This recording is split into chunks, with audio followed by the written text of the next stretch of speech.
Have you ever thought about the idea when you're at home with your boyfriend, girlfriend, husband or wife, even with your children, you're just sleeping. Nothing wrong there. Suddenly someone breaks into your house, brutally murders your husband, and then, if you're the wife, he rapes you over and over again, while saying that you have to swear on Satan that you're not gonna scream for help. How messed up is that? Yes, Richard Ramirez was a really messed up guy, and I really wanted to cover him on the Creepy News channel. Richard Ramirez was an American serial killer, rapist and burglar. His highly publicized home invasion crime spree terrorized the residents of the greater Los Angeles area and the later residents of the San Francisco area from June 1984 until August 1985. Prior to his capture, Ramirez was dubbed the Night Stalker by the news media. He used a wide variety of weapons, including handguns, knives, a machete, a tire iron, and a hammer. Ramirez, who was an avowed Satanist, never expressed any remorse for his crimes.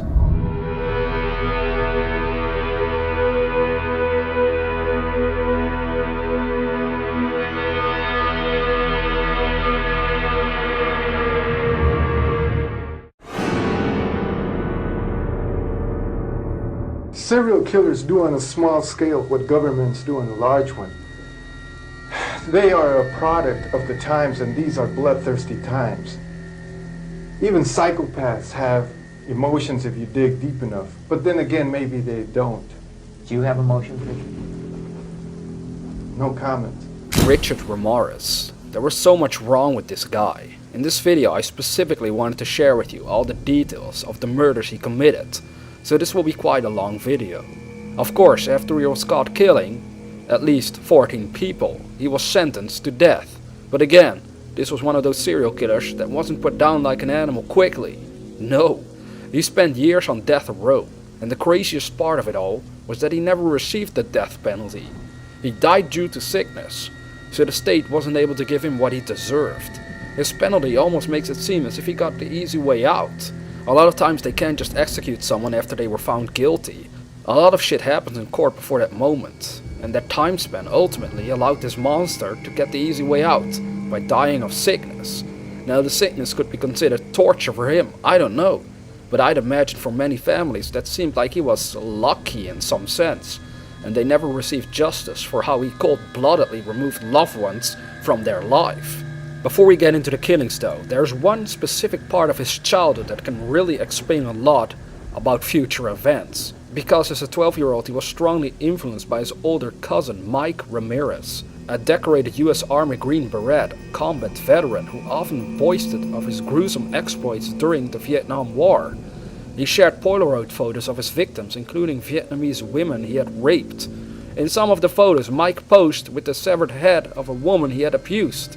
Ramirez, who had smoked marijuana since the age of 10, bonded with Mike over many joints and gory war stories. Mike taught his young cousin some of his military skills, such as killing with stealth and surety. Around this time, Ramirez began to seek escape from his father's violent temper by sleeping in a local cemetery. Richie, as he was known to his family, was present when Mike shot his wife, Jessie, in the face with a caliber revolver during a domestic argument on May 4th, 1973, killing her. So that of itself, already in his childhood, is a major sign of things that are about to come. Because witnessing that as a child and already being fascinated with death and having a cousin that just shows you photos of women he had raped and of a severed head of a woman he had abused. I don't know what happens to a child when they witness stuff like that, but it can only go in the wrong direction if nobody pays attention to that. So now let's get into the actual murders he committed later on. On April 10th, 1984, 9-year-old Mai Loon was found murdered in a hotel basement where Ramirez was living in Tenderloin district of San Francisco. The girl had been raped, beaten and stabbed to death, and her body was found hanging from a pipe. This, his first known killing, was not initially identified as being connected to the crime spree. In 2009, Ramirez's DNA was matched to DNA obtained at the crime scene. On June 28, 1984, 79-year-old Jenny Vinkow was brutally murdered in her apartment in Glassell Park. She had been stabbed repeatedly while asleep in her bed, and her throat slashed so deeply that she was nearly decapitated. On March 17, 1985, Ramirez attacked 22-year-old Maria Hernandez outside her home in Rosemead, shooting her in the face with a caliber handgun after she pulled into her garage. Inside the house was her roommate, Dale Okazaki, 34, who heard the gunshot and ducked behind a counter when she saw Ramirez enter the kitchen. When she raised her head, he shot her once in the forehead, killing her.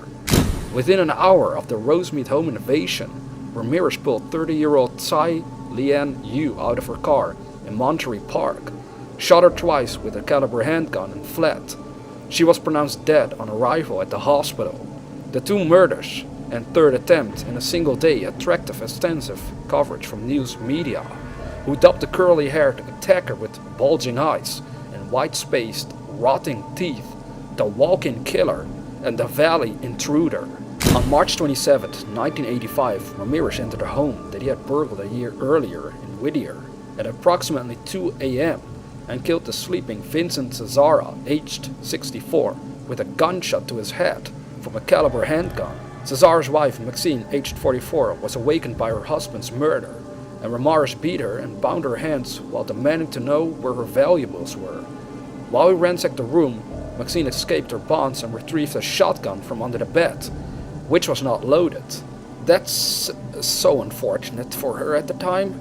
Then this all would have stopped already. An infuriated Ramirez shot her 3 times, then fetched a large carving knife from the kitchen. Her body was mutilated with multiple stab wounds, and her eyes were gouged out and placed in a jewelry box, which Ramirez left with. The autopsy determined that the mutilations were post-mortem. Ramirez left footprints from a pair of Avia sneakers in the flower beds, which the police photographed and cast. This was virtually the only evidence that the police had at the time. Bullets found at the scene were matched to those found in previous attacks, and the police realized the serial killer was at large. Vincent and Maxine's bodies were discovered by their son, Peter. Now imagine that, man, finding your parents' bodies brutally murdered like that. That is traumatizing and disturbing as hell. On May 14, 1985, Ramirez returned to Monterey Park in search of another random victim and entered the home of Bill Doy, 66, and his disabled wife, Lillian, 56. Surprising Doy in his bedroom, he shot him in the face with a semi-automatic pistol as Doy went for his own handgun. After beating the mortally wounded man into unconsciousness, Ramirez entered Lillian's bedroom, bound her with thumb cuffs, then raped her after he had ransacked the home for valuables. Come on, man, the woman was disabled. This guy really has no sense of feeling for other persons. What was it called? There was a certain description for that. I can't remember it from the top of my head due to my lack of English knowledge, but you probably know what I mean. A lack of remorse? It was something in that direction. That's totally clear already. Bill Doy died of his injuries while in the hospital. On the night of May 29, 1985, Ramirez drove a stolen Mercedes-Benz to Monrovia and stopped at the house of Mabel Bell, 83, and her sister Florence Lang, 81. Finding a hammer in the kitchen, he bludgeoned and bound the invalid Lang in her bedroom, then bound and bludgeoned Bell before using an electrical cord to electrically shock the woman. After raping Lang, he used Mabel Bell's lipstick to draw a pentagram on her thigh, as well as one on the wall of both bedrooms. Discovered 2 days later, both women were found alive, but comatose. Bell later died of her injuries. The next day, he drove the same car to Burbank and sneaked into the home of Carol Kyle, 42. At gunpoint, he bound Kyle and her 11-year-old son with handcuffs and ransacked the house. He released Kyle to direct him to where the family's valuables were. He then sodomized her repeatedly. He repeatedly ordered her not to look at him, telling her at one point that he would cut her eyes out. He fled the scene after retrieving the child from the closet and binding the two together again with handcuffs. On the night of July 2nd, 1985, he drove a stolen Toyota to Arcadia, randomly selecting the house of Mary Louise Cannon, 75. After quietly entering the widowed grandmother's home, he found her asleep in her bedroom. He bludgeoned her into unconsciousness with a lamp and then repeatedly stabbed her using a 10-inch butcher knife from her kitchen. She was found dead at the crime scene. On July 5th, 1985, Ramirez broke into a home in Sierra Madre and bludgeoned 16-year-old Whitney Bennett with a tire iron as she slept in her bedroom. After searching in vain for a knife in the kitchen, Ramirez attempted to strangle the girl with a telephone cord. He was startled to see sparks emanate from the cord, and when his victim began to breathe, he fled the house believing that Jesus Christ had intervened and saved her. She survived the savage beating, which required 478 stitches to close the lacerations to her scalp. On July 7th, 1985, Ramirez burglarized the home of Joyce Lucille Nelson, 61, again in Monterey Park.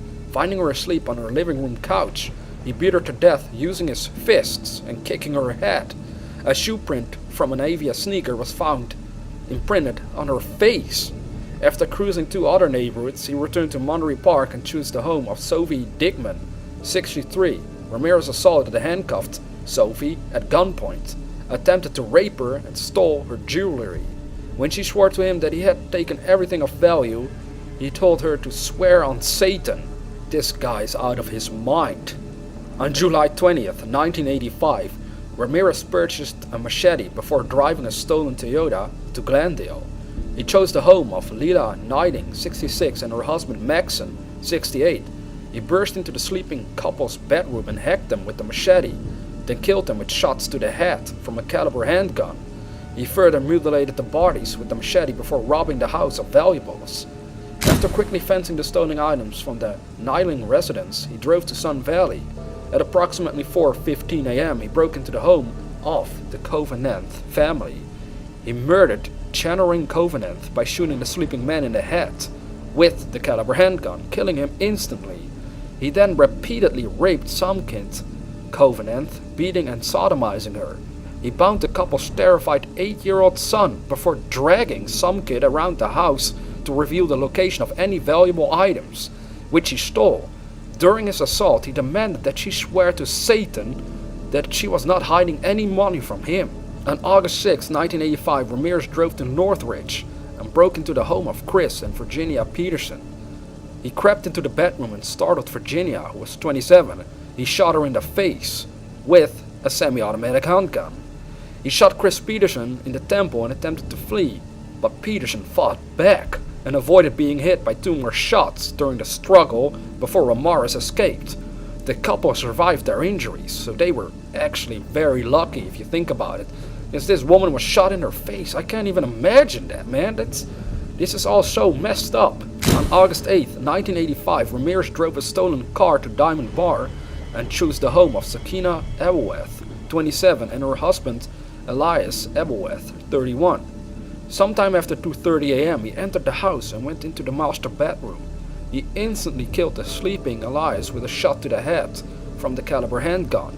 He handcuffed and beat Sakina while forcing her to reveal the locations of the family's jewelry, and then brutally raped and sodomized her. He repeatedly demanded that she swore to Satan that she would not scream during his assaults. When the couple's 3-year-old son entered the bedroom, Ramirez tied the child up and then continued to rape Sakina. A 3-year-old son that had to witness his own mother being raped. Now, I don't really remember a lot from when I was 3 years old. To be honest, I can't remember anything. So, that event in itself would sink very deep into the child's subconscious mind and might mess him up for the rest of his life. So I hope for his sake that he did get over it when he grew older. Because this is really, really terrible. After Ramirez left the home, Sakina untied her son and sent him to the neighbors for help. Ramirez, who had been following the media coverage of his crimes, left the Los Angeles area and headed to the San Francisco Bay Area. On August 18th, 1985, he entered the home of Peter and Barbara Penn. Peter and Barbara, sorry man, it's such a weird name if you know what I mean. Peter Penn, come on man. Peter, aged 66, was killed in his sleep with a gunshot to his temple from the caliber handgun. Barbara, aged 62, was beaten and sexually violated before being shot in the head and left for dead.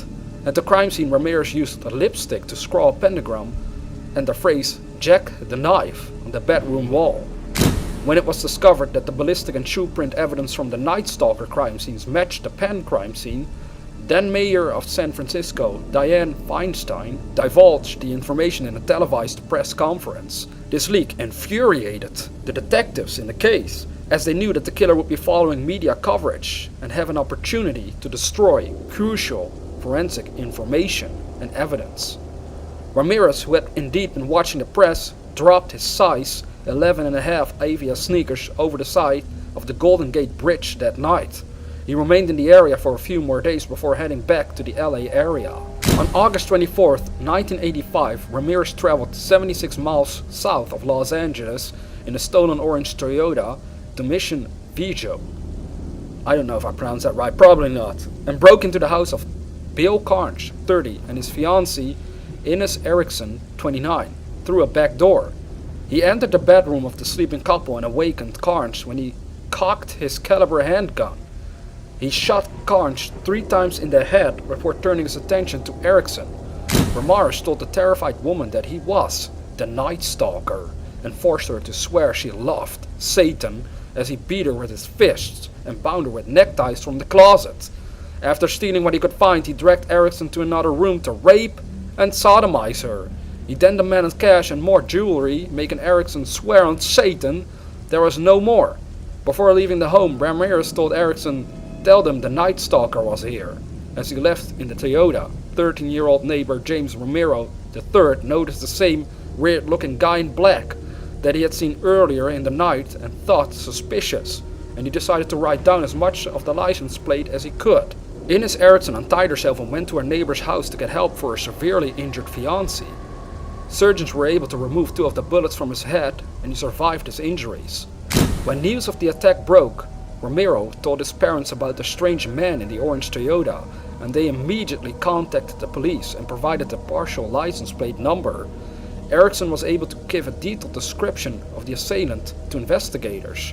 The stolen car was found on August 28th in Wilshire, and police were able to obtain a single fingerprint from the rear view mirror despite Ramirez's careful efforts to wipe the car clean of his prints. Print was positively identified as belonging to Richard Ramirez, who was described as a 25-year-old drifter from Texas with a long rap sheet that included many arrests for traffic and illegal drug violations.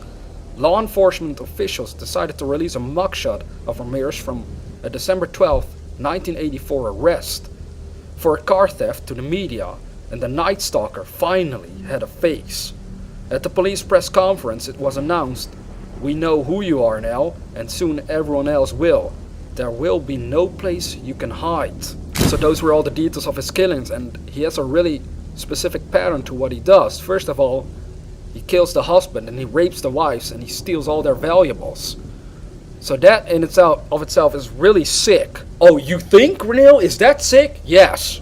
So knowing that he constantly went to someone's house, killed the husband and then raped the wife, and then let the children watch.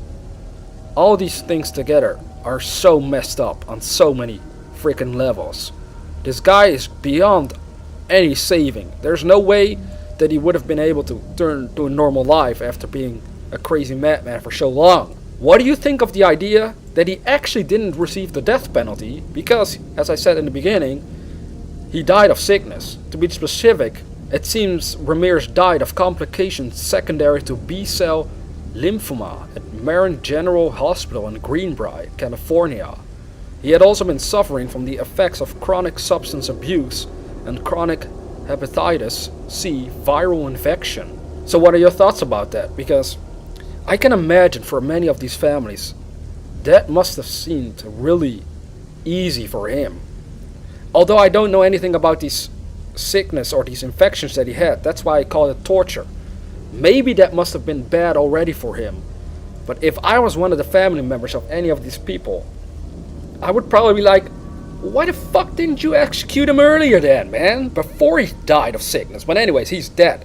That's the main thing. He can't do anything any longer. But he was also in custody for a long time because they actually apprehended him in 1985 and he died in 2013. In between all of those years, he did receive the death penalty, but they didn't execute him just yet. That's how that sometimes happens with serial killers, is that they remain on death row for many, many years before they actually get murdered.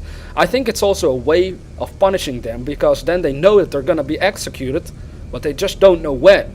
So it's like a torture in and of itself if you have to live every day of your life not knowing when they're gonna execute you, but knowing that sometime you're gonna die. So for years on end, living like that is, a way of punishing someone already.